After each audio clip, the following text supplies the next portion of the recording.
নমস্কাৰ আজিৰ ব্যতিক্ৰমলৈ মই শান্তনু মহন্তই স্বাগতম জনাইছো লোকসভা নিৰ্বাচনলৈ মাজত মাত্ৰ কেইটামান দিন বাকী আছে আৰু তাৰ প্ৰাকখনত আমি ৰাজ্যৰ ইটো প্ৰান্তৰ পৰা আনটো প্ৰান্তত উপস্থিত হৈছিলো সদিয়াৰ পৰা ধুবুৰীলৈকে ৰাইজৰ ওচৰত গৈ ৰাইজৰ যি হিচাপ নিকাচ লবলৈ আমি চেষ্টা কৰিছিলো ৰাইজে কি ভাবিছে ৰাইজৰ মাজত আহিছো কাৰণ 5 বছৰত যি কাম জনপ্ৰতিনিধিয়ে নিৰ্বাচিত জনপ্ৰতিনিধিগৰাকীয়ে কৰিলে ৰাইজে কি ধৰণে বিবেচনা কৰিছে ৰাইজৰ তুলাচনত আজি উঠিব এগৰাকী জনপ্ৰতিনিধি বৰ্তমান আমি খোৱাঙত উপস্থিত আছো ডিব্ৰুগড় লোকসভা সমষ্টিৰ অন্তৰ্গত খোৱাংবাসী আজি জনাব যে ডিব্ৰুগড়ৰ বৰ্তমানত যিগৰাকী সাংসদ আপোনালোকে জানে বিজেপি সাংসদ ৰামেশ্বৰ তেলী আছে আমি ডিব্ৰুগড় লোকসভা সমষ্টিৰ অন্তৰ্গত কেইবাটাও বিধানসভা সমষ্টিৰ ইতিমধ্যে ব্যতিক্ৰম অনুষ্ঠান আয়োজিত কৰিছিলো আৰু তাত ৰাইজে নিজৰ মতামত ব্যক্ত কৰিছে গতিকে আজি খোৱাঙৰ পৰাও এটা বাৰ্তা দিব বিচাৰিম বা খোৱাংবাসীয়ে বাৰ্তা দিব তেওঁলোকৰ জনপ্ৰতিনিধিক লৈ কিমান দূৰ সন্তুষ্ট একেগৰাকী জনপ্ৰতিনিধিয়ে বিচাৰিব পুনৰবাৰ নে বিকল্পৰ সন্ধান বিচাৰিব ডিব্ৰুগড় লোকসভা সমষ্টিৰ ৰাজনীতি এই ধৰণে চৰ্চাত আছে বৰ্তমানৰ সাংসদ ৰামেশ্বৰ তেলী হয়তো পুনৰ টিকট পাব পাৰে নতুবা সৰ্বানন্দ সোণোৱাল সমষ্টিটোত প্ৰক্ষেপ কৰিব পাৰে বিজেপিয়ে বিৰোধী শিবিৰত চৰ্চাত আছে ইতিমধ্যে আম আদমি পাৰ্টিৰ ফালৰ পৰা প্ৰক্ষেপ কৰি থৈ দিছে প্ৰাৰ্থী সেয়া হৈছে মনোজ ধানোৱাৰ আৰু বিৰোধী ঐক্যৰ আন এগৰাকী প্ৰাৰ্থী চৰ্চাত সেয়া হৈছে লুৰিণজ্যোতি গগৈ তেনে প্ৰেক্ষাপটত ছবিসমূহ এই মুহূৰ্ততো সম্পূৰ্ণ স্পষ্ট হোৱা নাই যদিও তিনিকোণীয়া এখন যুঁজৰ বাবে প্ৰস্তুত হৈছে ডিব্ৰুগড় লোকসভা সমষ্টিবাসীয়ে জনাব আজি তৃণমূল পৰ্যায়ৰ নেতাকৰ্মী প্ৰকৃততে কিমান দূৰ সাজু হৈছে প্ৰাৰ্থীৰ তালিকা ওলাব কিন্তু তাৰ পূৰ্বে তৃণমূল পৰ্যায়ৰ নেতাকৰ্মীৰ মনোবল কি অৰাজনৈতিক দল সংগঠনৰ নেতৃত্বই কি চিন্তা কৰিছে সাধাৰণ খোৱাংবাসীয়ে কি চিন্তা কৰিছে গতিকে আমাৰ মাজত আজি জনতা আছে মই ৰাজনৈতিক দলৰ ওচৰলৈকে যোৱাৰ পূৰ্বে অৰাজনৈতিক সংগঠনৰ পৰাই আৰম্ভণিটো কৰি ল'ব বিচাৰিছোঁ আহোম যুৱ পৰিষদৰ প্ৰতিনিধিয়ে কি বিশ্বাস কৰিছে বৰ্তমানৰ সাংসদগৰাকীৰ কাম কাজক লৈ হয় প্ৰথমতে NB নিউজৰ পৰিয়ালবৰ্গক আমি আহোম যুৱ পৰিষদৰ কেন্দ্ৰীয় সমিতিৰ তৰফৰ পৰা শুভেচ্ছা জ্ঞাপন কৰিছোঁ আপোনালোক আহিছে এই ডিব্ৰুগড় লোকসভাৰ নিৰ্বাচনৰ যিজন সাংসদৰ বিষয়ে জানিবৰ কাৰণে আমি প্ৰথমতে স্পষ্ট কৰি দিওঁ আমি আহোম যুৱ পৰিষদে প্ৰায় 28টা বছৰ আমি সংগ্ৰাম চলাই আহিছোঁ ইয়াত বিজেপি কংগ্ৰেছ SB বুলি কথাটো নাই ইয়াত প্ৰথম কথাটো হ'ল আজি ৰামেশ্বৰ তেলী ডাঙৰীয়া কথা ৰামেশ্বৰ তেলী ডাঙৰীয়া অসমৰ এটা চাহ জনগোষ্ঠীৰ সংগঠনৰ পৰা নেতৃত্ব লৈ তেওঁ লোকসভাৰ সাংসদ হিচাপে গৈছে আৰু তেওঁ বৰ্তমান ভাৰত চৰকাৰ মন্ত্ৰী হিচাপে আছে কিন্তু কথাটো হ'ল ৰামেশ্বৰ তেলী ডাঙৰীয়া নিজৰ জনগোষ্ঠীৰ কথা প্ৰথমে চিন্তা কৰিছে নাই তেওঁ আজি তেওঁ পাৰ্লিয়ামেণ্টত ক'ব পাৰিব লাগিছিলে চাহ জনগোষ্ঠীক বিশেষকৈ প্ৰথমতে যে ST ডিমাণ্ডটো কৰিব লাগিছিলে তেওঁ কিন্তু নিমাত হৈ আছে আমি 6 জনগোষ্ঠীয় উপলব্ধ কৰোঁ যে ৰামেশ্বৰ তেলী ডাঙৰীয়া সম্পূৰ্ণ এজন ব্যৰ্থ হৈছে তেওঁ যাতে এই যি 6 জনগোষ্ঠীৰ কাৰণে যি কাম কৰিব লাগিছিলে 6 জনগোষ্ঠীৰ বিষয়ববীয়াসকলে তেওঁৰ পৰা যি আশা কৰিছিলে তেওঁ সম্পূৰ্ণ ব্যৰ্থ হৈছে আমি আহোম যুৱ পৰিষদৰ পৰা এটা কথা স্পষ্ট কৰি দিওঁ ৰামেশ্বৰ তেলী ডাঙৰীয়াৰ কাৰণে আমি অহা 5 মাৰ্চ তাৰিখে আমি পথ অৱৰোধ কাৰ্যসূচী ৰূপায়ণ কি কাৰণে আমি পথ অৱৰোধ ৰূপায়ণ কৰিবলৈ লৈছোঁ 2014 চনত যেতিয়া লোকসভা নিৰ্বাচনত নৰেন্দ্ৰ মোদী ডাঙৰীয়া অসমলৈ আহি ছমাহৰ ভিতৰত 6 জনগোষ্ঠী জনজাতি মৰ্যাদা প্ৰদান কৰিম বুলি কৈছিলে আজি 2024 হ'ল সেই যে 6 জনগোষ্ঠীৰ কথা কি আজি ধোঁৱা চাঙত পেলালে নেকি আমি আহোম যুৱ পৰিষদে স্পষ্ট কৰি দিওঁ 2024 চনৰ লোকসভা নিৰ্বাচনৰ প্ৰাকখনত যদি আহোমকে ধৰি 6 জনগোষ্ঠী জনজাতি মৰ্যাদা নিদিয়ে কিন্তু এবাৰ আমি বিজেপি চৰকাৰৰ বিৰুদ্ধে যাবলৈ আমি সম্পূৰ্ণ প্ৰস্তুত আছে গতিকে বিজেপিৰ মুকলিকৈ বিৰোধিতা কৰিব বুলি কৈছে আহোম যুৱ পৰিষদে যদিহে জনজাতিকৰণ নহয় জনজাতিকৰণ নিৰ্বাচনী ইস্যু হ'ব নে নহয় বিজেপিয়ে ক'ব বিজেপিৰ ওচৰত আহিম আছুৰ প্ৰতিনিধি আছে নেকি আছুৱে কি বিশ্বাস কৰে বিশেষকৈ মই কৈছোৱে কেইবাটাও ৰাজনৈতিক প্ৰসংগ সমষ্টিটোৰ পৰা উত্থাপিত হৈছে এক ৰামেশ্বৰ তেলী বৰ্তমানৰ সাংসদ দুই যদিহে ৰামেশ্বৰ তেলীয়ে নিৰ্বাচনত প্ৰতিদ্বন্দ্বিতা আগ নবঢ়ায় প্ৰাক্তন আন এগৰাকী আছু নেতা হয়তো সৰ্বানন্দ সোণোৱালক প্ৰক্ষেপ কৰিব পাৰে তিনি আন এগৰাকী প্ৰাক্তন আছু নেতা লুৰিণজ্যোতি গগৈ হয়তো সন্মুখত আহিব পাৰে এই আছু যি আশা আকাংক্ষা কোনে সমাধান কৰিব পাৰে বুলি ভাবে চাওক প্ৰথম কথা হ'ল বিফল চৰকাৰৰ বিফল প্ৰতিনিধি হৈছে ৰামেশ্বৰ তেলী ডাঙৰীয়া আমি আচলতে এজন সাংসদ হিচাপে বিচাৰোঁ ডিব্ৰুগড় লোকসভা সমষ্টিৰ পৰা যিজনে শিৰ উচ্চ কৰি মেৰুদণ্ড পোন কৰি যাতে সংসদত যাতে বলিষ্ঠ কণ্ঠৰে যাতে যিবিলাক অসমৰ জাতীয় জনগোষ্ঠীৰ যিবিলাক সমস্যা আছে সমস্যাসমূহ সমাধান কৰিবৰ কাৰণে যাতে তেখেতে মাত মাতিব পাৰে তেনে এজন আমি সাংসদক প্ৰথমে বিচাৰোঁ আৰু ইয়াৰ লগে লগে আমি এজন অত্যন্ত অধ্যয়নশীল কথা ক'ব পৰা এনে এজন ব্যক্তি আমি বিচাৰোঁ আৰু তাৰ লগে লগে এই সময়ত ক'ব লাগিব অসমৰ শিক্ষানুষ্ঠানসমূহ প্ৰাথমিকৰ পৰা উচ্চ মাধ্যমিক পৰ্যায়লৈকে বন্ধ কৰাৰ দৰে চৰকাৰে এটা গভীৰ সিদ্ধান্ত গ্ৰহণ কৰিছে এই ক্ষেত্ৰত ডিব্ৰুগড়ৰ যিজন সাংসদ ৰামেশ্বৰ তেলী ডাঙৰীয়া আছে তেখেত চূড়ান্তভাৱে ব্যৰ্থ হৈছে তেখেতে এজন অলগদ্ধ নিষ্ক্ৰিয় এজন সাংসদ এই কথাটো ইতিমধ্যে প্ৰমাণিত হৈছে আৰু তাৰ লগে লগে আমাৰ একমাত্ৰ খোৱাঙৰ যিখন স্থিৰ শিক্ষা নাৰী উচ্চ শিক্ষানুষ্ঠান পৃথুবৰ ছোৱালী স্নাতক মহাবিদ্যালয়, তুলিয়াজান ছোৱালী মহাবিদ্যালয়, নামৰূপ মহাবিদ্যালয়, মৰাণ বাণিজ্য মহাবিদ্যালয় বন্ধ যদি দুগলকীয় সিদ্ধান্ত গ্ৰহণ কৰিছে আমাৰ অসম চৰকাৰখনে, কিন্তু এইটো সিদ্ধান্ত আমি কোনোপধ্যে মানি নলওঁ। তাৰ তীব্ৰ বিৰোধিতা হ'ব। আৰু ইয়াৰ লগে লগে আমাৰ সাংসদজনে আমি দেখিবলৈ পালোঁ যোৱা 5টা বছৰত 10টা বছৰ যিটো কাৰ্যকাল হৈছিলে সেই কাৰ্যকাল তেখেতৰ ধনসমূহ খৰচ কৰিব নোৱাৰি এই খৰচসমূহ তেখেতলোকে এটা ধৰণে ঘূৰাই দিবলগা হ'ল। এইটো তেখেতলোকে ব্যৰ্থ, এইটো প্ৰমাণিত হৈছে। গতিকে আমি বিচাৰোঁ অনাগত দিনত আমাৰ যাতে এনে এজন সাংসদ আমি নিৰ্বাচিত কৰিব পাৰোঁ যিজনে অসমৰ বিভিন্ন নিবনুৱা সমস্যা সমাধান কৰিবৰ কাৰণে অসমত যাতে উদ্যোগ স্থাপন কৰাৰ কাৰণে ব্যৱস্থা গ্ৰহণ কৰিব পাৰে তেনে এজন ব্যক্তিক আমি সাংসদ হিচাপে বিচাৰোঁ। ঠিক আছে, ধন্যবাদ। আহিম আৰু ৰাজনৈতিক সংগঠন আছে নেকি, বেলেগ সংগঠন আছো যুৱ পৰিষদত বাহিৰে? মই বাগানৰ প্ৰতিনিধি আৰু মই খোৱাং চাহ বাগিচা প্ৰেচিডেণ্ট। মই এতিয়া ক'ব বিচাৰিছোঁ যে আমাৰ বাগানৰ পৰিস্থিতি একেবাৰে বেয়া আৰু বেয়াৰ কাৰণে আজি আখ্যাত আহিলোঁ আৰু আমাৰ এতিয়া প্ৰতিনিধি লৈ আমি কথা এতিয়া মানে চলি আছে আৰু তথাপিও মানে যিকোনো বিজেপি চৰকাৰ কৰিলে ভালে কাম কৰিলে নেকি, আমাৰ 6 জনগোষ্ঠী এতিয়ালৈকে কৰা নাই। ডাইৰেক্ট পইণ্ট এইটো কথা হয়, আমাৰ 6 জনগোষ্ঠী এতিয়া কৰা নাই, কেতিয়া কৰিব? 20 বছৰ পিছত কৰিব নেকি? আমি বহি থাকোঁ বুঢ়া হৈ থাকিম নেকি? সেইটো কথা হয় মেইন পইণ্ট। আৰু মই সেইটো কাৰণে বাগানৰ শ্ৰমিক ৰাইজক মই সকলো বুজাই থাকোঁ। সেইকাৰণে কওঁ যে আমাৰ 6 জনগোষ্ঠী অলৰেডি লাগিব। আমি কালি পৰহি বাংলাদেশৰ পৰা অহা নাই, আমি আগৰ পৰা ব্ৰিটিছৰ অধীনৰ পৰা অহা। কিন্তু কোনখন চৰকাৰে পাৰে বুলি ভাবে তেতিয়াহ'লে আপোনালোকে? মই প্ৰতিনিধি ভাল এটা নতুন চেহেৰা আৰু নতুন মুখ বিচাৰিছোঁ। নতুন চেহেৰা আৰু নতুন মুখ বিচাৰিছে। ঠিক আছে, বিজেপি আপুনিও কৈ বাগানৰ? হয়, মই বাগানৰ শ্ৰমিক, সাধাৰণ ব্যক্তি কাম কৰা। মই বিচাৰোঁ আজি আমাৰ কি বুলি কয় বিজেপি চৰকাৰে আমাক বিভিন্ন ধৰণৰ আঁচনি দিছে, মই বহুত ধন্যবাদ, তেওঁলোকক ভাল পাওঁ। কিন্তু আজি আমাক চাহ জনগোষ্ঠীক আমাক মাটিৰ আমাক দিম বুলি কৈছিলে, পাটাপত্ৰ দিম বুলি কৈছিলে, কাহানি দিব আজিলৈকে দিয়া নাই, কাহানি দিব। মই তেওঁলোকক সম্বৰ্ধনা জনাওঁ, তেওঁলোকক সহযোগ দিওঁ, আহক ঠিক আছে আমি তেওঁলোককে আনিম, কিন্তু আমাৰ কাম কিছুমান হ'ব লাগিব। তেওঁলোককে আনিব আপোনালোকে? আনিম ঠিক আছে, কিন্তু আমাৰ কাম হ'ব লাগিব। আজি যদি আমাৰ সেইবিলাক কাম যদি নহয় তেতিয়া আমি বাধ্য হৈ আন এজনলৈকে যাব লাগিব, হয় নহয়? তেতিয়া হয়তো বিকল্প চিন্তাও কৰিব, সেই ৰাস্তাটো আছে। ঠিক আছে, বিজেপিয়ে উত্তৰ দিব নেকি? মোৰ সহযোগী ৰাজু সোণোৱাল আছে, বিজেপিৰ কোনোবা প্ৰতিনিধিয়ে যদি কয় কোনে ক'ব?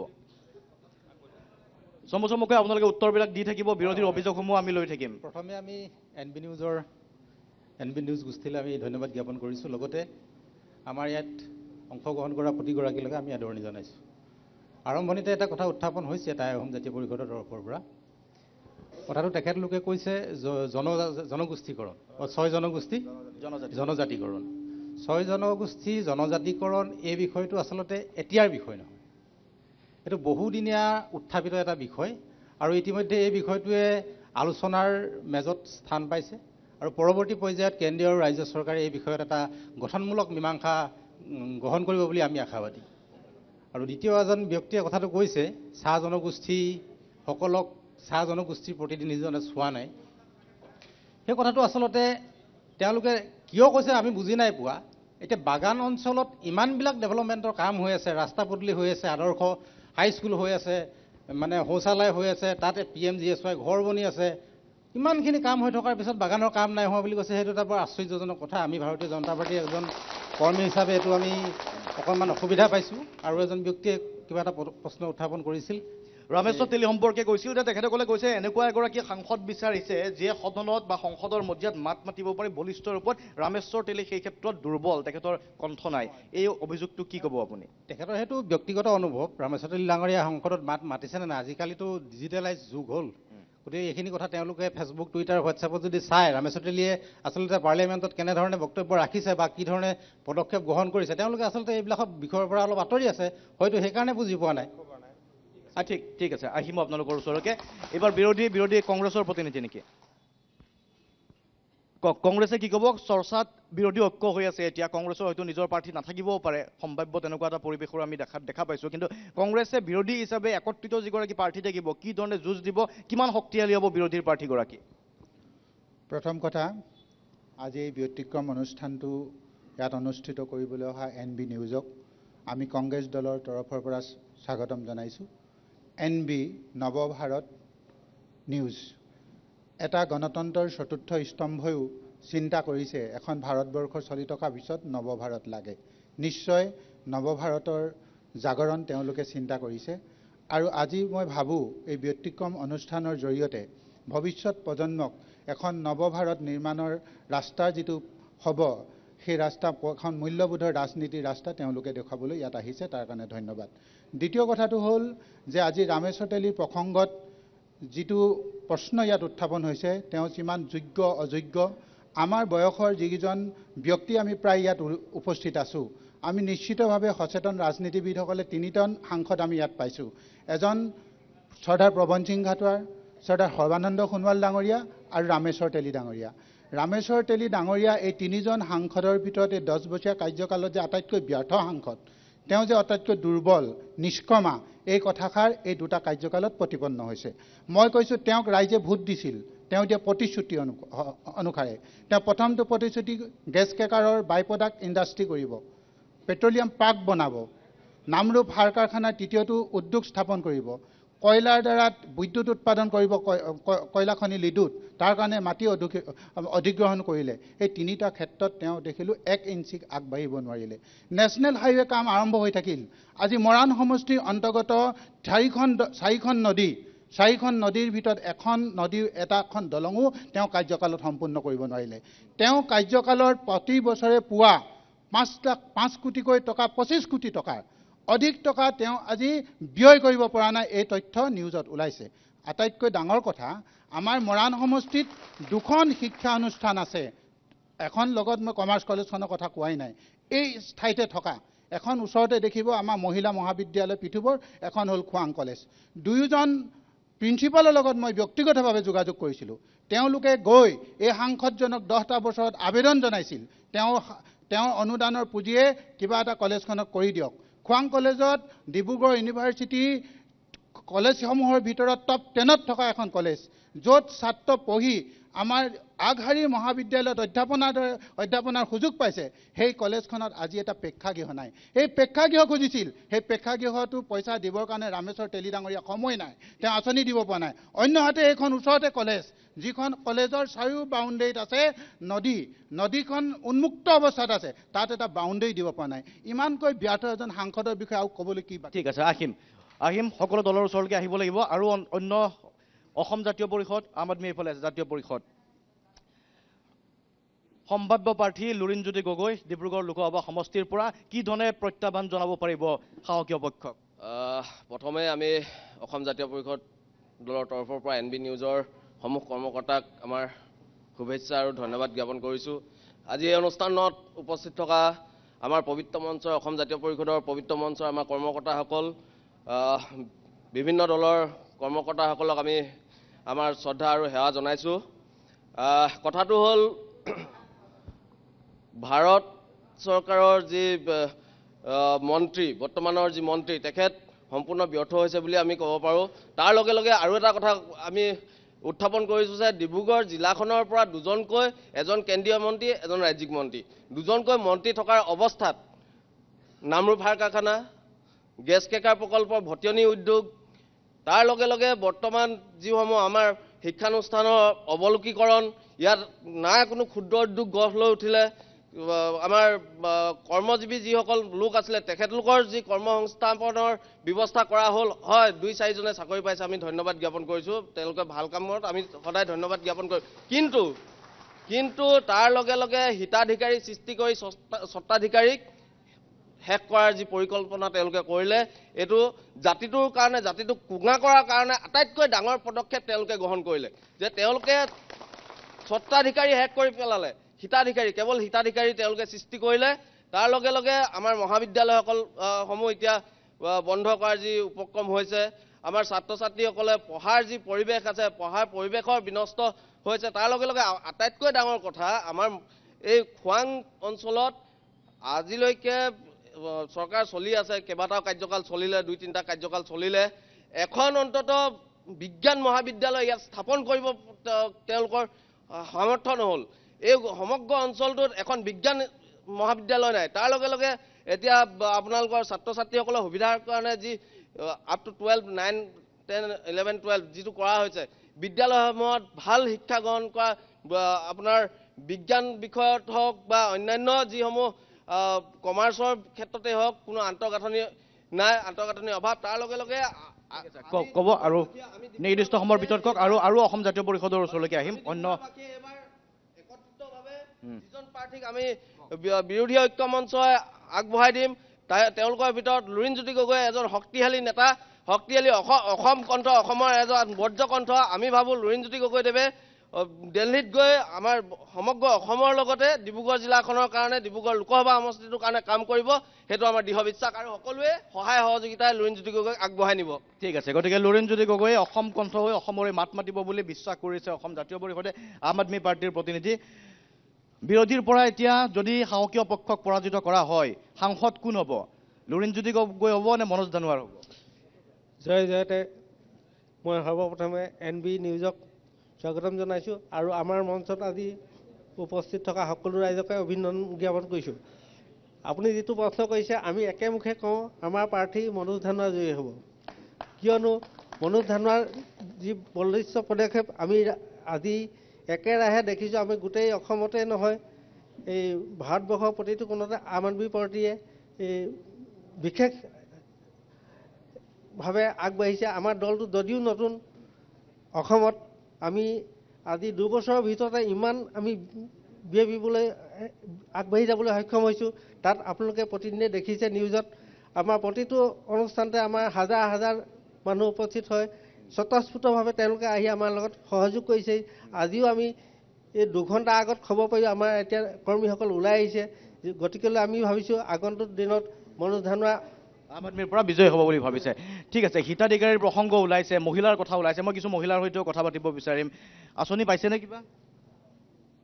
বৰ্তমান একো আঁচনি পোৱা নাই। আঁচনিখিনি লাগে নে নালাগে? লাগে, হ'লেও আমাৰ ঘৰৰ ওচৰৰ পৰা আঁচনিকেইটা গুচি যায়। ঘৰৰ পৰা গুচি যায়? ঘৰৰ পৰাই গুচি যায়, একো আঁচনিয়ে নাপাওঁ। বিজেপি মানুহ আমাৰ ঘৰৰ ওচৰতে আছে, কিন্তু একো আঁচনিয়ে নাপাওঁ আমি। আপুনি আঁচনি নোপোৱাৰ কাৰণে আম আদমিত জইন কৰিছে নেকি? নাই, আমি আম আদমিতে জইন কৰিছোঁ। আমি ধানোৱাৰকে জিকাম বুলি। জিকাব বুলি জইন কৰিছে, আঁচনি নহ'লেও কথা নাই। ঠিক আছে, বিজেপিয়ে আঁচনি দিলে পাৰ্টি সলনি কৰাৰ সম্ভাৱনা আছে নেকি? পাৰ্টি চেঞ্জ কৰিব নেকি? পাৰ্টি চেঞ্জ কৰিম। নকৰে? কৰিম। কৰিব যদি আঁচনি দিয়ে। ঠিক আছে, আঁচনিক লৈ বিজেপিৰ মহিলাসকল আছে। আজি আঁচনিৰ কথাটো কোৱা হৈছে, সঁচাকৈয়ে এই আঁচনিসমূহে আপোনালোক স্বাৱলম্বী কৰিছে নে হিতাধিকাৰী সৃষ্টি কৰি স্বত্বাধিকাৰী নোহোৱা কৰাৰ যিটো প্ৰথা, সেই প্ৰথাটো আৰম্ভ হৈছে? আপোনালোকৰ মূল্য বৃদ্ধিৰ দৰে সমস্যাবিলাকে বিজেপিক ক্ষতি কৰা নাই নেকি মহিলাসকলক? নমস্কাৰ, NB নিউজৰ সমূহ কৰ্মকৰ্তা, লগতে ইয়াতে সমবেত হোৱা দল সংগঠন আৰু আমাৰ দলৰো সকলো ব্যক্তিবৃন্দ। কাৰণ প্ৰথমতে যিহেতু আমাৰ বাইদেউ দুগৰাকীয়ে কৈছে যে তেখেতসকলে আঁচনি পোৱা নাই আৰু আঁচনি পালে তেখেতসকলে আমাৰ ইয়াতে এগৰাকী বাইদেৱে কোৱা নাই, এগৰাকী বাইদেৱে কৈছে, এগৰাকীয়ে কৈছে, এগৰাকীয়ে কোৱা নাই। তো আমি এইটো ভাবোঁ যে বাইদেউসকলে ভাবে নেকি যে উন্নয়নটো মাত্ৰ আমাৰ বিজেপি মানুহখিনিৰ কাৰণে হৈছে নেকি? তো উন্নয়ন কি বিজেপি, AJP, কংগ্ৰেছ বা অন্য যিকোনো দলকে নেলাগে নেকি? তো আমি উন্নয়নটো আমাৰ দলৰ এটাই কথা, সবকা সাথ সবকা বিকাশ। তো শুনক আপোনালোকে আমি শুনক, আপোনালোকে কথা কওঁতে আমি কোনো মাত মতা নাই।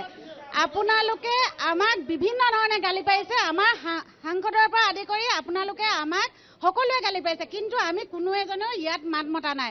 সেইকাৰণে মই ভাবোঁ আমাৰ কথা যদিও ভুল হৈছে আপোনালোকে শুনিবলৈ চেষ্টা কৰক।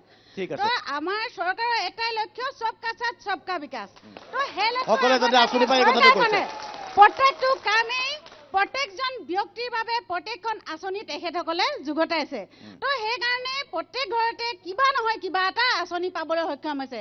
আজি যি বাইদেউ দুগৰাকীয়ে কৈছে, হয় তেখেতসকলৰ এটা আঁচনি নাপাব পাৰে, কিন্তু কিবা নহয় কিবা এটা আঁচনি তেখেতসকলৰ ঘৰত আছে।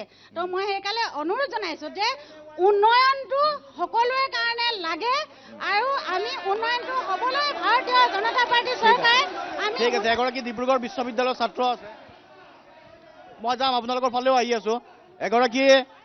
এগৰাকী বিশ্ববিদ্যালয়ৰ ছাত্ৰ আছে, তেখেতে কিবা এটা ক'ব বিচাৰিছে, আমি শুনি ল'ব বিচাৰিম। হয়, শান্তনু মোহন ডাঙৰীয়া, মহন্ত ডাঙৰীয়া, আপোনাক ধন্যবাদ জ্ঞাপন কৰিছোঁ ৰাইজৰ বাৰ্তা ল'বৰ পৰা আহিছে। গতিকে মই পোনপ্ৰথমে স্পষ্ট কৰি দিব বিচাৰিছোঁ, মই কোনো দল সংগঠনৰ নহয় বা কোনো কাৰো পক্ষপাতিত্ব নহয়, ভালক ভালৰ বেয়াক বেয়া ক'বৰ বাবে আহিছোঁ।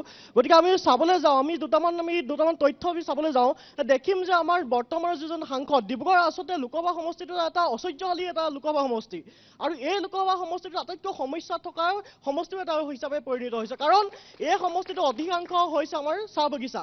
গতিকে চাহ বাগিচাৰ ব্যক্তিসকলৰ বাবে চাহ বাগিচাৰ প্ৰতিনিধি ৰামচন্দ্ৰ ডাঙৰীয়াই কেনেধৰণৰ পদক্ষেপ গ্ৰহণ কৰিলে তাৰ যদি আমি চাবলৈ যাওঁ, কিন্তু তাত আমি শূন্য দেখিবলৈ পাওঁ।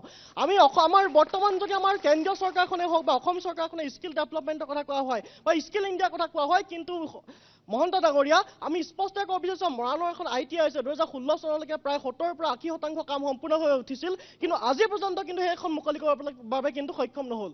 গতিকে আৰু এটা কথা যদি আমি চাবলৈ তেওঁ ইউটিলাইজেশ্যনৰ যিটো হিচাপ, ৰামেশ্বৰ তেলী ডাঙৰীয়াই যি সময়ত কিন্তু গুজৰাট চৰকাৰে 147% তেওঁলোকে ব্যয় কৰি ৰাইজৰ উন্নয়ন সাধন কৰিবলৈ সক্ষম হৈছে, কিন্তু এই ৰামেশ্বৰ তেলী ডাঙৰীয়াই 85%হে কেৱল মাত্ৰ তেওঁৰ যিটো MP ফাণ্ড ইউজ কৰিবলৈ সক্ষম হৈছে। গতিকে এনে এটা প্ৰেক্ষাপটত আমি প্ৰত্যেকটো দলৰ আহ্বান জনাইছোঁ, আপোনালোকে যি দলকে লাগে, যাকে প্ৰাৰ্থিত্ব নিদিয়ক লাগিলে, এনেজন প্ৰাৰ্থী দিয়ক যিজন প্ৰাৰ্থীয়ে অসমৰ জনসাধাৰণৰ সাধাৰণ জনতাৰ বাবে দৃঢ়তাৰে মাত মাতিব পাৰে আৰু সমস্যাসমূহ সমাধান কৰিব পাৰে, আৰু তেওঁলোকৰ যিখিনি ফাণ্ড, সেই ফাণ্ডখিনি যাতে ভালদৰে ইউটিলাইজেশ্যন কৰি প্ৰত্যেকগৰাকী জনতাৰ স্বাৰ্থ সুৰক্ষিত কৰিব পাৰে, সেই কথা আমি প্ৰত্যেকটো দলৰ বাবে আহ্বান জনাইছোঁ। ঠিক আছে, প্ৰতিটো দলে যাতে সেই কামখিনি কৰে তাৰ আহ্বান জনোৱা হৈছে। আপুনি কম বুলি কৈছে, কোনটো সংগঠনৰ? মই টাইম যুৱ পৰিষদৰ হয়। মই এটা কথাই কওঁ যে আমি বিভিন্ন সময়ত দেখোঁ, মই বিশেষকৈ এটা বহলকৈ নকওঁ, মই এটা কথাই কওঁ, আমি খোৱাং অঞ্চলত আমি যিটো অনুষ্ঠান আমি দেখিছোঁ, বিভিন্ন সময়ত আমাৰ যিবিলাক সমস্যা আছে, আমি এই সমস্যাবিলাক আমি বিভিন্ন সময়ত আমি নিবেদন কৰিছিলোঁ, কিন্তু আমাৰ এটা লক্ষণীয় বিষয় যে ৰামেশ্বৰ তেলী ডাঙৰীয়াই যিধৰণে আমাৰ সমস্যাবিলাক গুৰুত্ব প্ৰদান কৰিব লাগিছিল, আজি তাৰিখৰ লগতে গুৰুত্ব প্ৰদান কৰিব পৰা নাই। এটা কথা মই কওঁ, আমাৰ ইয়াত যিসকল BJP যিসকল প্ৰতিনিধি আছে, তেখেতলোকক মই এটা কথা স্পষ্টভাৱে মই জনাবলৈ বিচাৰিছোঁ যে আমাৰ খোৱাং অঞ্চলত তেখেতলোকে কি উন্নয়ন কৰিলে, এই কথাটো স্পষ্ট আজিভাৱে কওক। আৰু এটা কথা কওঁ, উপৰোক্ত বক্তা এজনে কৈছে যে তেখেতলোকে নিউজ চোৱা নাই নেকি, এনেকুৱা ধৰণৰ কৈছে। আমি বিভিন্ন সময়ত আমি ছ'চিয়েল মিডিয়াৰ লগত আমি জড়িত, আমি এনেকুৱা বক্তব্য পোৱা নাই যিটো সময়ত ৰামেশ্বৰ তেলী ডাঙৰীয়া অসমৰ বিভিন্ন সমস্যাৰ ওপৰত সদনত সজোৰে উত্থাপন কৰিছে, এই কথাটো আমি বিশ্বাস কৰা নাই। আৰু এটা কথা, আমাৰ তাৰ সঞ্জয়পক্ষত আমাৰ সম্পাদক ডাঙৰীয়াই কৈছে যে ঠিক আছে, আমি এটা জাতি জনগোষ্ঠী আমি প্ৰতিনিধিত্ব কৰিছোঁ, কিন্তু তেখেতে এটা জাতি চাহ জনগোষ্ঠী বা প্ৰতিনিধিত্ব কৰিছে, তেখেতলোকে এইটো কথা স্পষ্ট কৰক, চাহ জনগোষ্ঠীক আজি তেখেতলে কিয় জনজাতিকৰণ কৰিলে বা উন্নতি কৰিলে। আৰু এটা কথা মই কওঁ, আপুনি কৈছে, মই নিৰ্ধাৰিত সময়ত আৰু আহিম যদি সময় হয়, অন্যসকলে ক'ব। আন এগৰাকী যুৱ প্ৰতিনিধি দেখা পাইছোঁ মই, কোনোবা সংগঠনত আছে নেকি? হয়, মই এগৰাকী ছাত্ৰী হিচাপে আহিছোঁ। ঠিক আছে, ছাত্ৰী সমাজে কি অনুভৱ কৰে বা এগৰাকী যুৱ প্ৰজন্মৰ প্ৰতিনিধি হিচাপে কি অনুভৱ কৰিছে বৰ্তমানৰ চৰকাৰখনে সংস্থাপনৰ ক্ষেত্ৰত, নিবনুৱা সমস্যা দূৰীকৰণৰ ক্ষেত্ৰত, শিক্ষাৰ উন্নতিকৰণৰ ক্ষেত্ৰত যিবোৰ পদক্ষেপ গ্ৰহণ কৰিছে, সুখী হয়নে নহয়?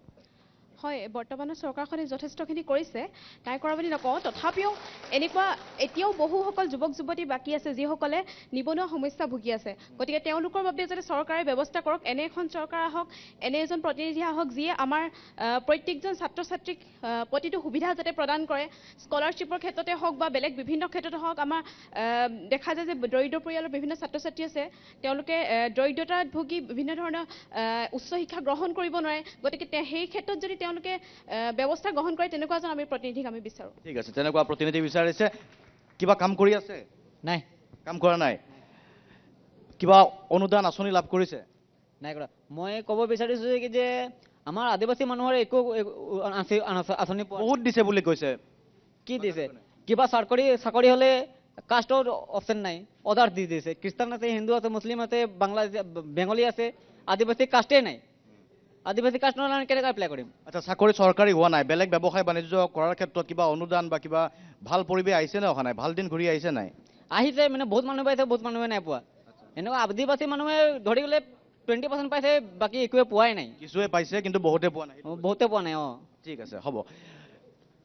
ঠিক আছে, ৰাজনৈতিক দলৰ প্ৰতিনিধিৰ ওচৰলৈকে আহিছিলোঁ। কোনটো ঠিক আছে, কওক জাতীয় পৰিষদৰ প্ৰতিনিধি, বিজেপিয়ে তাৰ পিছত উত্তৰটো দিব। স্পষ্টকৈ কওক, টু দ্য পইণ্ট কওক। আচক আৰু বৰ্তমান যিজন আমাৰ ডিব্ৰুগড় লোকসভা সমষ্টিৰ সাংসদ ৰাজ্যিক মন্ত্ৰী ৰামেশ্বৰ তেলী ডাঙৰীয়া, তেখেত ইমানেই এজন দক্ষ মন্ত্ৰী, তেখেতৰ যিটো আমাৰ টেঙাখাটৰ পৰা যিটো তেখেতৰ ঘৰৰ সন্মুখে যিটো নাহৰকটীয়ালৈ যিটো আমাৰ পথ গৈছে, সেই পথ চোৱা প্ৰকাণ্ড প্ৰকাণ্ড গাঁতকেইটা চালে গম পোৱা যাব যে তেখেত কিমান এজন দক্ষ মন্ত্ৰী। আৰু প্ৰথম কথা এই সম্পূৰ্ণ এখন মিথ্যাচাৰী এখন চৰকাৰ, যিখন চৰকাৰে নেকি শাসনলৈ অহা আগত বহুতো তেখেতসকলে মানুহক আভুৱা আভুৱা কথা কৈছিল, বহুতো ডাঙৰ ডাঙৰ তেখেতসকলে প্ৰলোভন দিছিল, কিন্তু আজিৰ তাৰিখত সেইসমূহ কিন্তু সঠিক ৰূপে তেখেতসকলে কিন্তু কাৰ্যকৰী কৰাত চূড়ান্তভাৱে ব্যৰ্থ হৈছে। আৰু এইগৰাকী যিহেতু ডিব্ৰুগড়ত দুজনকৈ কেন্দ্ৰীয় মন্ত্ৰী আছে, ৰামেশ্বৰ তেলী ডাঙৰীয়া, সৰ্বানন্দ সোণোৱাল ডাঙৰীয়া, আজিলৈকে কিন্তু মৰাণ সমষ্টি ইতিমধ্যে উপৰোক্ত বক্তাসকলে কৈ গৈছে যে মৰাণ সমষ্টি এতিয়ালৈকে কোনো ধৰণৰ শিক্ষা ব্যৱস্থাতে হওক বা আন ক্ষেত্ৰত কোনো ধৰণৰ উন্নয়ন হোৱা নাই। কেৱল ৰাস্তা পথ কেৱল নিৰ্মাণ কৰিলে এখন ৰাজ্যৰ ভৱিষ্যত নিৰ্ধাৰণ নহয় বা এখন দেশৰ ভৱিষ্যত নিৰ্ধাৰণ নহয়, উন্নয়ন কৰিব নোৱাৰি। তাৰ সামগ্ৰিকভাৱে, তাৰ সমান্তৰালভাৱে আনুষংগিক কি হ'ব? জাতীয় পৰিষদৰ বাবে নিৰ্বাচনী ইছ্যু কি হ'ব? জাতীয় পৰিষদৰ মূল নিৰ্বাচনী হৈছে সম্পূৰ্ণ সামগ্ৰিকভাৱে অসমৰ সমাজ জীৱন, অসমৰ জাতীয় জীৱন উন্নত কৰা আৰু সমগ্ৰ আৰু যিবিলাক ইতিমধ্যে উপৰোক্ত বক্তাই বক্তব্য ৰাখি গৈছে যে 6 জনগোষ্ঠী জনজাতিকৰণৰ পৰা আদি কৰি এই 6 জনগোষ্ঠীৰ জনজাতিকৰণটো সম্পূৰ্ণ তেখেতসকলে নিৰ্বাচন আহিলে কেৱল এটা লালিপপ দিয়ে, যেতিয়াই নিৰ্বাচন আহিব লালিপপ দিয়ে। আৰু এই সাংসদগৰাকীয়ে সম্পূৰ্ণ ছিজন ফ্লাৱাৰ হিচাপে পৰিগণিত হৈছে, এজন ছিজন ফ্লাৱাৰ, যিটো বতৰত ফুলা ফুল। যেতিয়া নিৰ্বাচন আহে তেখেত ওলাই আহিব, নিৰ্বাচন যোৱাৰ পিছত তেখেতে কেৱল লা বিলা স্বাচ্ছন্দ্যত তেখেতসকল নিমজ্জিত হৈ থাকে। আৰু প্ৰথম কথা, এইটো কথা আমি ক'ব বিচাৰিছোঁ যে বৰ্তমান যি ব্যৱস্থা চলি আছে, সাধাৰণ আৰু মধ্যবিত্ত শ্ৰেণী মানুহে আজি দুবেলা দুবেলা চাউল চিন্তা কৰিবলগীয়া হৈছে। অতিৰিক্ত কৰৰ বোজা, তাৰ লগে লগে যিবিলাক অত্যাৱশ্যকীয় সামগ্ৰী 100% মূল্য বৃদ্ধি হৈছে।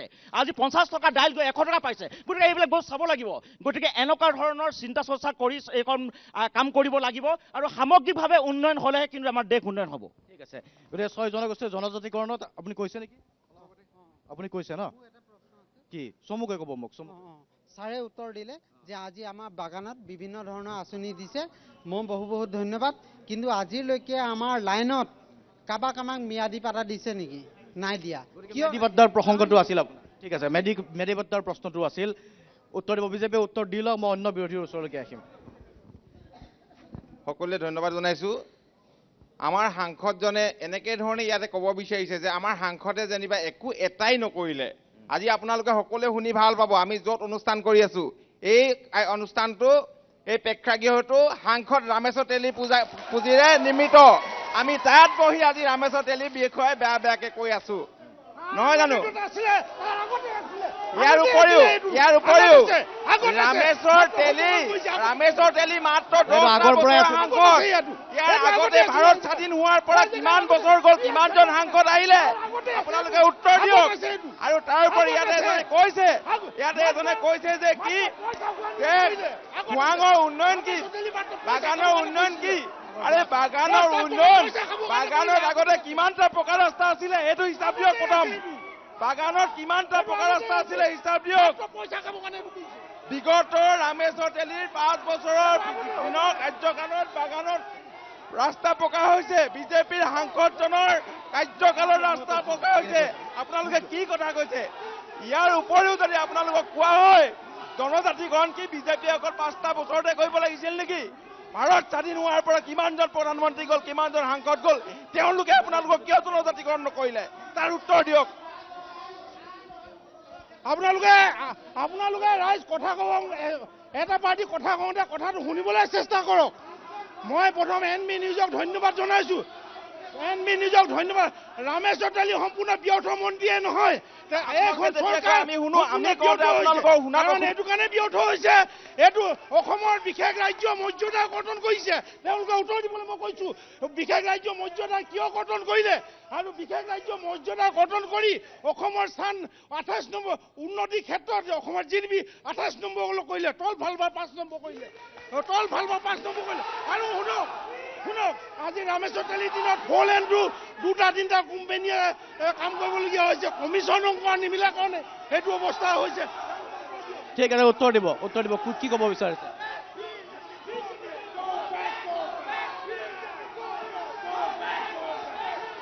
আমি সাজু আছো বিগত কংগ্ৰেছৰ চৰকাৰৰ দিনত বা অন্যান্য চৰকাৰৰ দিনত ভাৰত স্বাধীন হোৱাৰ পৰা কিমানটা পকা ৰাস্তা হ'ল এই অঞ্চলত আপোনালোকে দেখাই দিয়ক।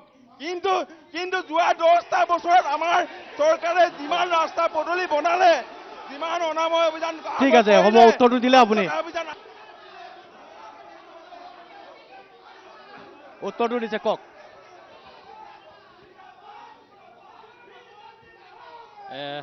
NB নিউজৰ ধন্যবাদ জনাই যিসকল ইয়াত উপস্থিত হৈছে প্ৰতিটো ৰাজনৈতিক দলৰ সদস্যক মই ধন্যবাদ জনাইছোঁ।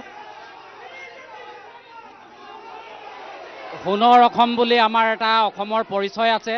এই সোণৰ অসম ঋণৰ অসম হ'বলৈ গৈ আছে আৰু আমি সৰু সৰু কথাবিলাকত সৰু সৰু আঁচনিত লাগি আছোঁ।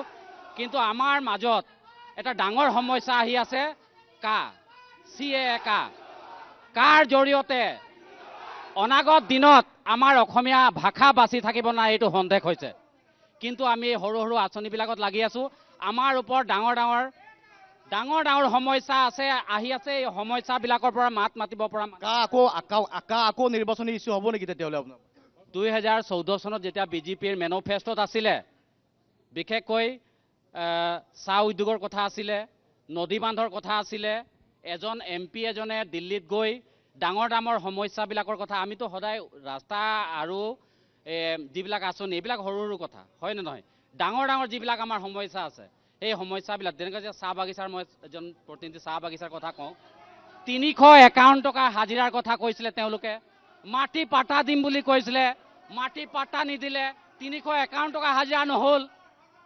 এইজন এজন ব্যৰ্থ সাংসদ, তেওঁ সাংসদ হিচাপে 351 টকা হাজিৰা এদিনৰ সংসদত মাত্ৰ। ঠিক আছে, এগৰাকী ব্যক্তিয়ে কৈছে, কাৰ কথা কৈছে আছুৰ প্ৰতিনিধিৰ পৰাই মই জানিব বিচাৰিছোঁ। নিৰ্বাচনৰ পূৰ্বে বলবৎ হ'ব বুলি কেন্দ্ৰীয় চৰকাৰে কৈছে। CAক লৈ এটা সময়ত যিটো পৰিৱেশ আছিল আৰু তাৰ পাছতে অসম জাতীয় পৰিষদৰো জন্ম হৈছিল, সেইবাৰ নিৰ্বাচনত কিন্তু অসম জাতীয় পৰিষদে ফলাফল দেখুৱাবলৈ সক্ষম নহ'ল। কিন্তু পুনৰ যিহেতু বলবৎ কৰিবলৈ ওলাইছে, এইসমূহ অঞ্চলতো যথেষ্ট প্ৰতিবাদ হৈছিলে। তেনেকুৱা প্ৰতিবাদ হ'ব এইবাৰ ৰাইজে সহযোগ কৰিবনে? ৰাইজ এইবাৰ ওলাই নাহে? নহয় চাওক, স্পষ্ট কথা যে কি বিগত দিনতো আন্দোলন হৈছিলে, ধাৰাবাহিক আন্দোলন হৈছিলে। বিগত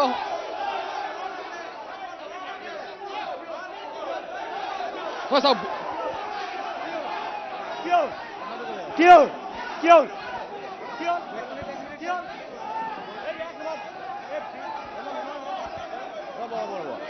ধৈৰ্য ধৰক, ক'ব কথা ক'ব, ঠাণ্ডা হৈ লওক, কথা ক'ব, মই ক'ব দিয়ক।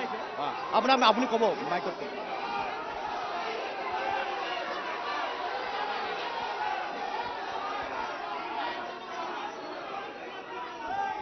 বৈ দিয়ক।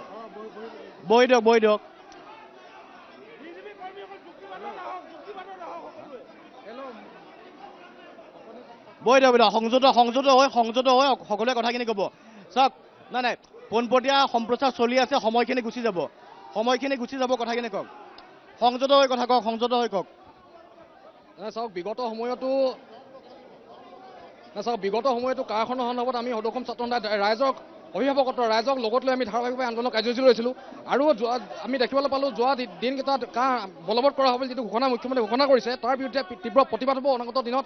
আমি কৈ আছোঁ অসম চুক্তি আধাৰ বিদেশী নাগৰিকৰ সমস্যাটো সমাধান কৰিব লাগে, তাৰ পৰিৱৰ্তে কিন্তু আইনখন বলবৎ কৰি অসমত বিদেশী স্বদেশী কৰাৰ যিটো ষড়যন্ত্ৰ কৰিছে, তাৰ বিৰুদ্ধে কিন্তু সদৌ অসম ছাত্ৰ সন্থাই ধাৰাবাহিকভাৱে ৰাইজৰ সহযোগত আন্দোলন কাৰ্যসূচী ল'বলৈ আমি সাজু হৈ আছোঁ। ঠিক আছে, নিৰ্বাচনৰ পূৰ্বে বলবৎ হ'ব বুলি ইতিমধ্যে চৰ্চা এটা চলিছে। যদি হয়, সেয়া কিবা নিৰ্বাচনত প্ৰভাৱ পৰিব পাৰে বুলি ভাবে নেকি বিজেপিয়ে? মেকুৰী নিগনি সকলোৱে মিলি ডিব্ৰুগড়ত আমাৰ BJPৰ বিৰুদ্ধে খেলক, জিকিব কিন্তু BJPয়ে।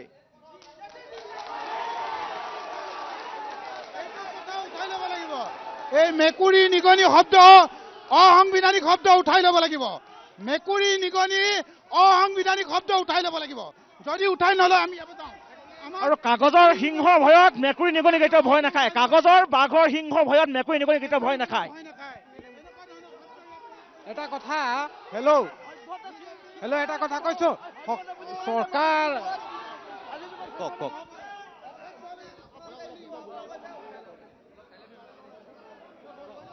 আজি সদৌতাই অসম ছাত্ৰ সন্থাৰ তৰফৰ পৰা আপোনালোকে NB নিউজ চেনেলক মই ধন্যবাদ জনাইছোঁ। আৰু আজি ইয়াত উপস্থিত থকা বিজেপি কৰ্মকৰ্তাসকলকে প্ৰমুখ কৰি যিসকল ব্যক্তি উপস্থিত আছে সকলোকে আজি আমি এই অনুষ্ঠানটো সুচাৰুৰূপে পৰিচালনা কৰিবৰ কাৰণে শান্তিপূৰ্ণ পৰিৱেশ এটা সৃষ্টি কৰিবৰ কাৰণে অনুৰোধ জনাইছোঁ আৰু বিজেপি কৰ্মকৰ্তাসকলক শ্ৰদ্ধাৰে মই দুটামান প্ৰশ্ন কৰিব বিচাৰিছোঁ আৰু তেখেতলোকৰ পৰা উত্তৰ পাম বুলি আশা কৰিছোঁ। তেখেতলোকে বিজেপি চৰকাৰখন যেতিয়ালৈ শাসনৰ ক্ষমতালৈ আহিছিল তেখেতলোকে যিখিনি আমাক প্ৰতিশ্ৰুতি দিছিল সেই প্ৰতিশ্ৰুতিখিনি আখৰে আখৰে পূৰণ কৰিব পাৰিলেনে? 1 নম্বৰ কথা। 2 নম্বৰ কথা, ৰামেশ্বৰ তেলী সাংসদ ডিব্ৰুগড় জিলাৰ সাংসদজনৰ কথা উত্থাপন হৈছে ইয়াত। আমি তেখেতক আমি ক'ব বিচাৰোঁ ৰামেশ্বৰ তেলী ডাঙৰীয়াৰ আজি তাৰিখত ডিব্ৰুগড় জিলাৰ সাংসদৰ পুঁজিৰে কিবা এটা নিৰ্মাণ কৰি এই গৃহটো নিৰ্মাণ কৰা বুলি কৈছে তেখেতলোকে কৈছে হয়, কিন্তু এই অনুষ্ঠানটোৰ কিহেৰে কোনে নিৰ্মাণ কৰিলে ইয়াত সমবেত সমূহ ৰাইজে জানে। তেখেতলোকক মই আহ্বান জনাম মিছা প্ৰতিশ্ৰুতি কিছুমান বা আজি এই অনুষ্ঠানটোত মিছা কিছুমান কথা কৈ জয় কৰিবৰ কাৰণে আপোনালোকে নিবিচাৰিব। বিনম্ৰভাৱে আমি বিজেপি কৰ্মকৰ্তাসকলক অনুৰোধ জনাইছোঁ। আমাৰ আপোনালোকৰ প্ৰতি কোনো আক্ষেপ নাই, কিন্তু এটাই কথা, যিখিনি কথা ক'ব আপোনালোকে সঁচা কথা ক'ব। মিছা কোনটো কৈছে আপুনি পোনপটে? এইটো কাৰণে মই ক'ব বিচাৰিছোঁ তেখেতলোকে কৈছে যে কি এই গৃহটো তেওঁলোকে নিৰ্মাণ কৰিছে বুলি কৈছে বিজেপি সাংসদজনে কৈছে কিন্তু ইয়াৰ কথাটো হ'ল কি জৰাজন্য অৱস্থাত আছে, মেৰামতি কৰিছে কিবা কৰিছে, কিন্তু এটা কথা চাওক এই অনুষ্ঠানটোৰ তেখেতলোকৰ এই অনুষ্ঠানটো গঢ়িছে কেতিয়া গঢ়িছে এই অনুষ্ঠানটো জন্ম হৈছিলে কেতিয়া? এই অনুষ্ঠানটো সন্মানীয় বিজেপি কৰ্মকৰ্তাৰ শ্ৰদ্ধা আপোনাক জনাইছোঁ। এই অনুষ্ঠানটো গঢ় লৈ উঠিছিলে কেতিয়া? কাৰ ত্যাগত এই অনুষ্ঠানটো গঢ় লৈ উঠিছিলে? বিজেপি দলটো কিমান চনত গঠন হোৱা দল? তেওঁলোকে কিয় তেতিয়া চিন্তা নকৰিলে ইয়াত যে এনেকুৱা এটা অনুষ্ঠান প্ৰয়োজনীয়তা আছে? ঠিক আছে, মই বুজি পালোঁ। এতিয়া অনুষ্ঠান আগৰ আছিল, মেৰামতি কৰিছে ঠিক আছে। আৰু কৈছে আপোনালোকে কৈছে চব গোটেইকেইটা সংগঠনৰ প্ৰতিনিধি কৈছে। আপুনি কোনটো কংগ্ৰেছৰ নহয় জানো? আপুনি কংগ্ৰেছৰ নহয় জানো? হেল্ল', মই এই প্ৰথমতে NB নিউজক ধন্যবাদ দিছোঁ আজি কাৰ্যসূচীটোৰ কাৰণে। কিন্তু মই বিজেপি কৰ্মীসকলক এটা কথা কওঁ, তেওঁলোকক যেনেকৈ ভাল বুলি ক'লে তেওঁলোকে শুনি ভাল পাইছে, সমালোচনা কৰিলেও তেওঁলোকে শুনাৰ ধৈৰ্যটো থাকিব লাগে। ইমান হুলস্থুলীয়া পৰিৱেশত আচলতে এনেকুৱা এটা অনুষ্ঠান হ'ব নালাগে। আচলতে মানুহৰ চবৰে ধৈৰ্য লাগে, কিন্তু কথাটো হ'ল শুনক আপোনালোকে, কিন্তু কথাটো হ'ল কি ৰ'ব আপোনালোকে শুনি লওক। প্ৰথম কথাটো হ'ল কি আমি একচুৱেলি প্ৰথম কথা হ'ল ডিব্ৰুগড় লেখীয়া এটা সন্মান থকা যিটো লোকসভা সমষ্টি, আমি ইয়াৰ পৰা এজন মৰ্যাদা সম্পন্ন প্ৰাৰ্থী আমি বিচাৰোঁ। আৰু মই ভাবোঁ যে কি আমাৰ যিখিনি সমস্যা আছে ডিব্ৰুগড় লোকসভা সমষ্টিৰ অধীনত, যেনেকৈ ধৰক আপোনাৰ নামৰূপৰ সাৰ কাৰখানা, আপুনি দেখিছে যে আপোনাৰ ৰৌমৰীয়া গৰাখহনীয়া দিনক দিনে হৈয়ে আছে। তাৰ উপৰিও আমাৰ বহুতবোৰ চাহ বাগান আমাৰ ডিব্ৰুগড় জিলাখনত বহুতবোৰ আছে। গতিকে আমাৰ কথাবোৰ হ'ল কি যে এই যিবোৰ আমাৰ জ্বলন্ত সমস্যা আছে এই সমস্যাবোৰ আমাৰ এই সাংসদজনে গৈ দিল্লীত ক'ব পাৰিব লাগে যে এই কথাখিনি কোৱাত কিন্তু তেওঁলোকে হুচেনীয়ভাৱে ব্যৰ্থ হৈছে। আৰু মই ক'ব বিচাৰোঁ যে আটাইতকৈ ডাঙৰ কথাটো হ'ল কি আমাৰ ভাৰতবৰ্ষৰ আইডেণ্টিটি কি? আমাৰ ভাৰতবৰ্ষৰ আইডেণ্টিটি হৈছে ভাৰতবৰ্ষ এখন গণতান্ত্ৰিক ৰাষ্ট্ৰ, বিশ্বৰ ভিতৰতে ভাৰতবৰ্ষ এখন বৃহৎ গণতান্ত্ৰিক ৰাষ্ট্ৰ। কিন্তু বিজেপিয়ে গণতন্ত্ৰ হত্যাকাৰী, বিজেপি এখন গণতন্ত্ৰক তেওঁলোকে হত্যা কৰিছে। গণতন্ত্ৰ হত্যাকাৰী কেতিয়াও কৈছে। আৰু মই ৰ'ব 1 ছেকেণ্ড, এই মহিলা ক'ব উত্তৰ দিব। মহিলাসকল আছে, বিজেপিৰ মহিলাকক সম অধিকাৰ আমি দিবলৈ চেষ্টা কৰিছোঁ যাতে কিছু কয়। ক'বনে অকণমান? কেনেকুৱা চৰকাৰখনক লৈ সন্তুষ্ট হয়নে নহয়? চৰকাৰখনে যথেষ্টটো কৰিছে, কিন্তু কিছুমান দিশত আখুৱা থাকি গৈছে। আৰু এই বিষয়লৈ আৰু মই কি ক'ম বিশেষ। কিয় আপত্তিটো ক'ত? আঁচনি পোৱা নাই নেকি? আঁচনিলৈ বুলি কথা নহয়, আঁচনি দিছে, কিন্তু আঁচনিয়ে মানে সন্তুষ্ট নহয়। আঁচনি ৰূপায়ণ হৈছে, কিন্তু আৰু কেনেকুৱা কাম কৰাটো বিচাৰিছে? কেনেকুৱা কাম কৰিব লাগে সাংসদে? চৰকাৰৰ ভাল কাম কৰিব লাগে। এতিয়া আমি মহিলাসকলে কিমান সুৰক্ষিত আছোঁ? আমিতো মহিলাসকল ক'লো আজিকালি ভালকৈ ওলাই যাব নোৱাৰোঁ, আমি কোনো সুৰক্ষিত থকা নাই, আছোঁ জানো? তেওঁলোকে চৰকাৰে ভাল কাম কৰিব লাগে। এতিয়া ৰামেশ্বৰ তেলী ডাঙৰীয়াই তেওঁ এজন সাংসদ হয়। আমাৰ এতিয়া মই যিটো ৱাৰ্ডত আছোঁ তাত গোটেই চাহ জনগোষ্ঠী মানুহেই আছে। তাত আছে এখন LP স্কুল আছে, তাত অন্ততঃ 300-400 ল'ৰা ছোৱালী আছে। যিটো ৰাস্তাৰে অহা যোৱা কৰে সেই ৰাস্তাটোৱে আজিলৈকে তিলৈনগৰ গাঁও পঞ্চায়তৰ ভাল নহ'ল, আজিলৈকে নহ'লে। আপুনি মহিলা হিচাপে কিয় সুৰক্ষিত নহয় বুলি ভাবিছে? আমি এতিয়া ক'ত কিমান সুৰক্ষিতকে যাওক, এতিয়া ভালদৰে যাবৰে নোৱাৰো আমি। বিজেপিৰ মহিলাসকলে ভাবে নেকি আপোনালোকে মহিলা সুৰক্ষাৰ ক্ষেত্ৰত আজি প্ৰশ্ন উত্থাপিত হৈছে? চমুকৈ ক'ব, ঠাণ্ডাকৈ ক'ব, মহিলাৰ সুৰক্ষিত সঁচাকৈ নহয় বুলি অনুভৱ কৰে নেকি? ধন্যবাদ। তো বাইদেউগৰাকীয়ে যিটো কথা কৈছে মহিলা আজি সুৰক্ষিত নহয়, তো আজি মহিলা সুৰক্ষিত কাৰণে তেওঁ আজি ইয়ালৈ ইমান ৰাতিও মানুহজনে আহিবলৈ দিছে, নহ'লেতো তেওঁ ইয়ালৈ আহিবলৈ নোৱাৰিলে হ'লে যদি মহিলা ইয়াতে সুৰক্ষিত নহ'ল হ'লে। আৰু তেখেতে কৈছে বিজেপিৰ পৰা তেওঁ একো আঁচনি আৰু লাগে। তো বিজেপি চৰকাৰে টয়লেটৰ পৰা আদি কৰি ৰাতিপুৱা পায়খানা কৰিবৰ পৰা আদি কৰি ৰাতি হোৱালৈকে যিখিনি ব্যৱস্থা, লাইটৰ ব্যৱস্থা যিহেতু আমাক ৰাতিৰ প্ৰয়োজন হয়, তো তাৰলৈকে যিহেতু বিজেপি চৰকাৰে কৈছে আৰু তাৰ পাছতো আৰু কি দিব লাগে, তাৰ পাছত আৰু কি দিব লাগে? ঠিক আছে, হ'ব উত্তৰ দিলে। ৰাজু উত্তৰ দিছে। এগৰাকী ব্যক্তিয়ে ক'ব বিচাৰিছে, কওক। মই এটা ষ্টুডেণ্ট হৈ মই এটা কথা ক'ব বিচাৰিছোঁ। মানে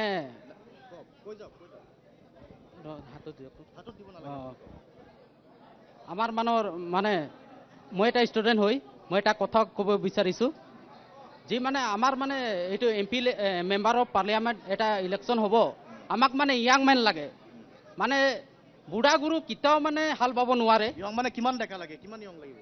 ইয়াং ডেকা, নিউ ডেকা মানে লাগে, মানে নিউ অল্ড মানে হাল বাব নোৱাৰে ন, আমাক মানে আদিবাসী মানুহ লাগে, মানে আদিবাসী মানুহ লাগে।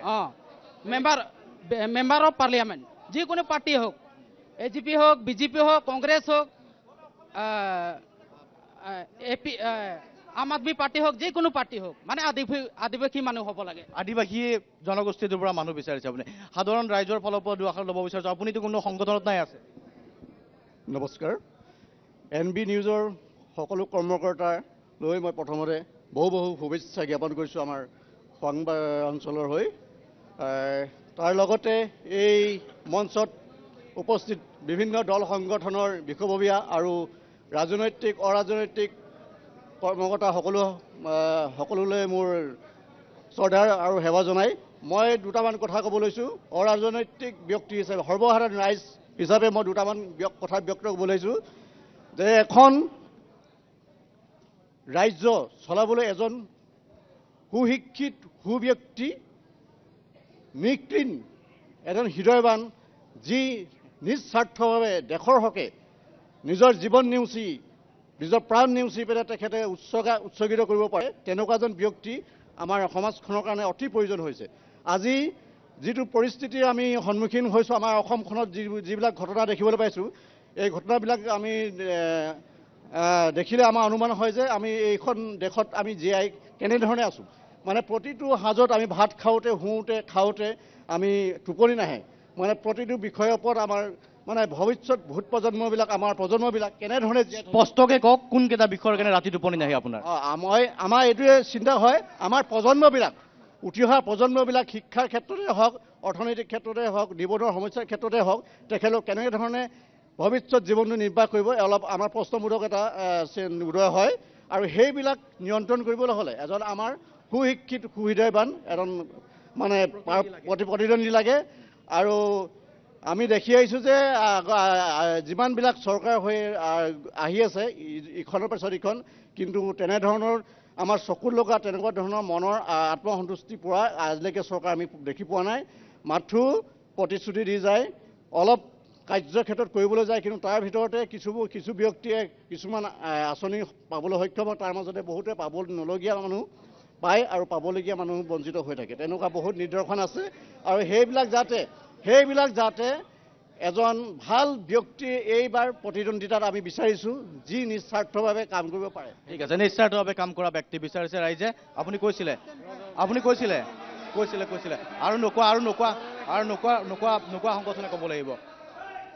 কওক, উত্তৰ দিব, বিজেপিয়ে উত্তৰ দিব, তাৰপিছত অন্য প্ৰতিনিধিয়ে ক'ব।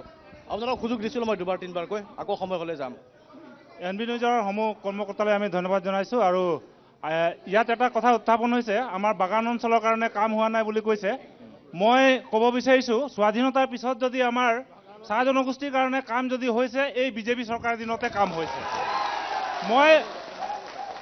এটা কথা ক'ব বিচাৰিছোঁ, যিসকল আমাৰ ইয়াত ৰাইজ উপস্থিত আছে, আজি আমাৰ মেডিকেল চিট আগতে কংগ্ৰেছৰ দিনত 8টা আছিলে, আজি 8টাৰ পৰা আপোনাৰ 18টালৈ বাঢ়িলে। আকৌ ইফালে আপোনাৰ 200 গৰাকী ছোৱালীক আমাৰ নাৰ্ছৰ প্ৰশিক্ষণ দিয়া হৈছে। আকৌ 50 গৰাকী আমাৰ যি সৰ্বানন্দ সোণোৱাল ডাঙৰীয়াৰ চৰকাৰৰ দিনৰ পৰা 50 গৰাকী আমাৰ যিসকল APSC SCS যিসকলে অৱতীৰ্ণ হ'ব বিচাৰে তেখেতসকলক প্ৰশিক্ষণৰ ব্যৱস্থা কৰিছে। তাৰোপৰি আপোনাৰ 815খন বাগানত 1 কোটি টকাকৈ আমাৰ পকীকৰণ কৰিছে, ৰাস্তা পকীকৰণ কৰিছে। আৰু আমাৰ তেলী ডাঙৰীয়াই আমাৰ যি মৰাণ সমষ্টি 400 কিলোমিটাৰ আমাৰ কাম হৈছে। আপুনি বহি দিয়ক 400 কিলোমিটাৰ কাম হৈছে, তাৰ ভিতৰত 200 কিলোমিটাৰতকৈ অধিক PMGSY অধীনত কাম হৈছে। এইখিনি আপোনালোকক জনাব বিচাৰিছোঁ। আৰু ইতিমধ্যে ডিব্ৰুগড় ইউনিভাৰ্চিটিৰ কাৰণে 100 কোটি টকাৰ আধুনিকৰণ যি ব্যৱস্থা লৈছে, বাগানৰ কথাটো কৈছে, ডাঙৰীয়া এইখিনি সেই কথাটো জানিব বিচাৰিছোঁ। বাগানৰ কথাটো তথ্য সহকাৰে কিছু কথা কৈছে যে আগতে এইখিনি কাম হোৱা নাছিল, বিজেপি চৰকাৰৰ দিনত হৈছে। বাগানবাসী হিচাপে কি অনুভৱ কৰে যে আগতকৈ আপোনালোক সুখী নে ইয়াৰ বিকল্প ইয়াতকৈ উন্নত হোৱাটো বিচাৰিছিল? আপোনালোকে MB নিজৰ সকলো কৰ্মকৰ্তাকে ধন্যবাদ জ্ঞাপন কৰিছোঁ আৰু যিমান ৰাজনৈতিক দলকে সকলোকে ধন্যবাদ জ্ঞাপন কৰিছোঁ আজি ইয়াৰ টক শ্ব'টোৰ কাৰণে। বাগানৰ কথাটো ক'বলৈ গ'লে আপোনালোকে যেতিয়া 2014ত আহিছিলে মেনিফেষ্টত কি লিখিছিল, তাত লেট্ৰিন বনাম বুলি ৰাস্তা বনাম বুলি লিখা নাছিলে। আপোনালোকে কিছুমান ইছ্যু লৈ আহিছিলে যে এই ইছ্যুখিনি কৰিম। ৰ'ব ক'ব দিয়ক মই আপুনি কওঁতে নাই মতা। তো আপোনালোকে বাগানত কৈছিলে যে মাটি পট্টাটো আপোনালোকৰ নিজৰ নামত হ'ব। ৰ'ব ক'ব দিয়ক। একো দিয়া নাই। মই আপোনালোকক একো কোৱা নাই, মোক ক'বলৈ দিয়ক। মই আপোনালোকক একো নাই কোৱা, মোক ক'বলৈ দিয়ক।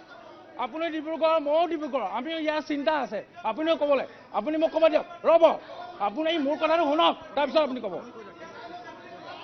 ৰ'ব মাটি পট্টা দিম বুলি আজি 10 বছৰ হ'ল।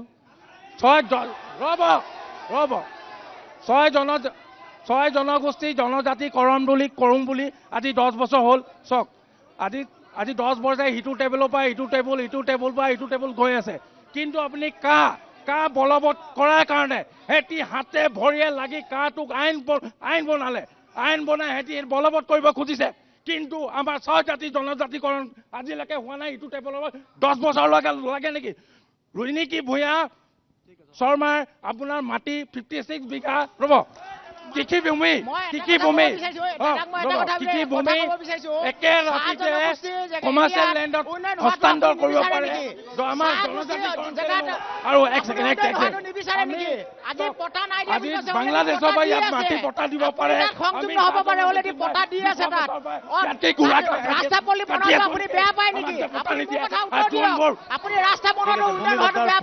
প্ৰসংগ উত্থাপন হৈছিলে। ভূমি পট্টাৰ কথাটো কৈছে, মাটিৰ পট্টা দিয়া হোৱা নাই বুলি কৈ আছে। মাটিৰ পট্টা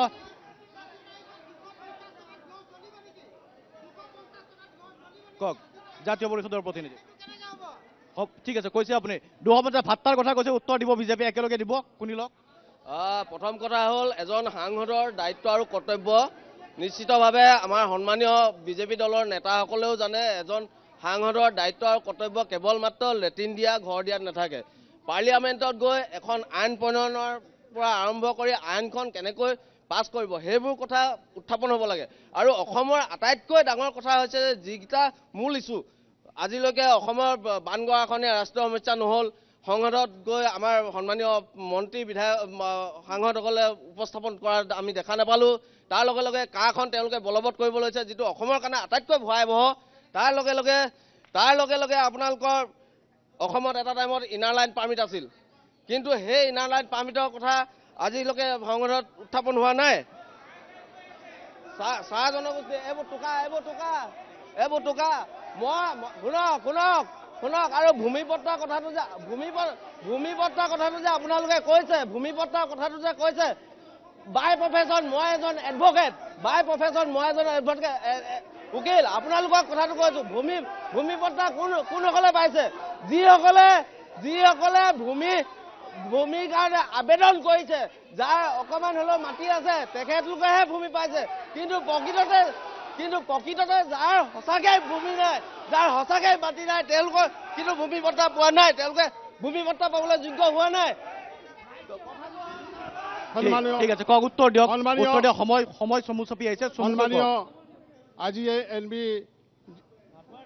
নিৰ্ভৰ যে আমাৰ অনুষ্ঠানত সকলোকে মই ধন্যবাদ জ্ঞাপন কৰিছোঁ যিহেতুকে উপৰোক্ত যিসকলে যি অভিযোগ আনিছে যে বাগিচা অঞ্চলত যিহেতুকে কাম হোৱা নাই বুলি কৈছে বাগিচা অঞ্চলত উন্নয়ন হোৱা নাই বুলি কৈছে এইটো একেবাৰে মিছা কথা কৈছে তেখেতসকলে যদি বাগিচা অঞ্চলবিলাকত ঘূৰিবলৈ যায় দেখিবলৈ পাব আপোনালোকে 60 বছৰে কংগ্ৰেছ দলে নকৰা কাম বাগিচা অঞ্চলত হৈছে আৰু আমাৰ মানুহৰ বেংক একাউণ্ট নাছিলে বিজেপি চৰকাৰ অহাৰ পিছতে আজি মানুহবিলাকৰ বেংক একাউণ্ট খুলিলে বিনা আজি বাগিচাত প্ৰকৃত এটা কথা শুনিব বাগিচা মহিলাসকলক যেতিয়া গৰ্ভৱতী হয় কিমান বিপদত থাকে আজি এখন চৰকাৰ আহি বাগিচা মহিলাক সন্মান দিছে প্ৰগতি মহিলাসকলক ছমাহ ছুটি দিছে হাজিৰা সৈতে আৰু পুষ্টিকৰ আহাৰ খাবলৈ 12,000 টকা কাটিছে এইটো কিমান ডাঙৰ সন্মানৰ কথা আপোনালোকে জানে নে নাজানে বাগিচা অঞ্চলৰ মহিলাবিলাকৰ কাৰণে সেইকাৰণে মই আমাৰ ৰামেশ্বৰ ডাঙৰীয়া ইমানেই কাম কৰিছে আমাৰ বাগিচা অঞ্চলত আমাৰ মন্দিৰত আমাৰ দুৰ্গা মন্দিৰ ধন্যবাদ দিছে শিৱ মন্দিৰ আমাৰ এনেকুৱা কৰি তেখেতে ব্যক্তিগত MP ফাণ্ডৰ 50 টকা দিছে সকলোৱে শুনা প্ৰয়োজন আছে এটা কথা আমি অনুৰোধ কৰিম সকলোকে আমি ডিব্ৰুগড় জিলাৰ পৰা আমি বিভিন্ন দল সংগঠনে আহি কিনে ৰাজনৈতিক পক্ষাপৰ আমি আহি কথা পাতিছোঁ কিন্তু আমি এটা কথা হ'ল ডিব্ৰুগড় জিলাখন কেনেকৈ উন্নতি হয় আমি প্ৰত্যেকে বিজেপি AJP কংগ্ৰেছ যি দলে যাওক যি সংগঠন থাকক আমি এটা কথা চিন্তা কৰিব লাগিব আমি কাজিয়া কৰি লাভ নাই হাই হুলস্থুল কৰি লাভ নাই আমি এটা বাৰ্তা পঠিয়াব লাগিব যে অনাগত দিনত এই চৰকাৰখনে বা অনাগত বিভিন্ন চৰকাৰ আহি যাব গৈ থাকিব কিন্তু আমি কাজিয়া লাগি লাভ নাই আমি এটা উদাহৰণ হ'ব লাগিব বিজেপি ক'ব কি বিচাৰে বিজেপি কি ঘণ্টা কৰিছে কি কৰিছে আপুনি গতিকে বিজেপি প্ৰত্যাহ্বান